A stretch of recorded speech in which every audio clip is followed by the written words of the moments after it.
સુરેન્દ્રનગર જિલ્લાના ધાંગધ્રામાં પોન્ઝી સ્કીમના નામે મોટા કૌભાંડનો ભાંડોફોડ થયો છે। એક્કા ડબલ જેવી લાલચ આપી યુવક પ્રશાંત વાઘેલાએ 30થી વધુ લોકોને શેરબજારમાં રોકાણના બહાને 1.35 કરોડનો ચૂનો લગાવ્યો હતો। ભોગ બનેલાઓએ ઘરેણાં અને મકાન ગીરવે મૂકી નાણાં આપ્યા। આરોપી પહેલે નફો આપી વિશ્વાસ જીતતો ત્યારબાદ પૈસા લઈ ફરાર થઈ ગયો।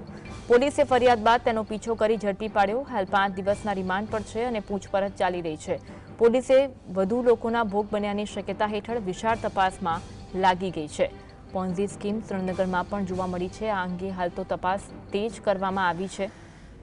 ભોગ બનેલાઓને ઘરેણાં અને મકાન ગીરવે મૂકી નાણાં આપ્યા હતા।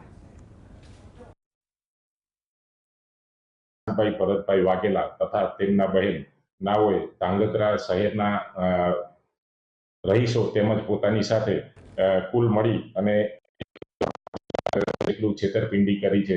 આ કામના આરોપીઓ જે પ્રશાંતભાઈ છે તેઓએ ધાંગધ્રા શહેરના રહીશોને શેર બજારની અંદર નાણાં રોકવાના બહાને અને દર માસે 15% જેટલું રિટર્ન આપવાના બહાને 1.35 કરોડ રોકાવેલ અને છેલ્લા ઘણા સમયથી આ ફરિયાદ નોંધાયા બાદ તેઓ નાસ્તા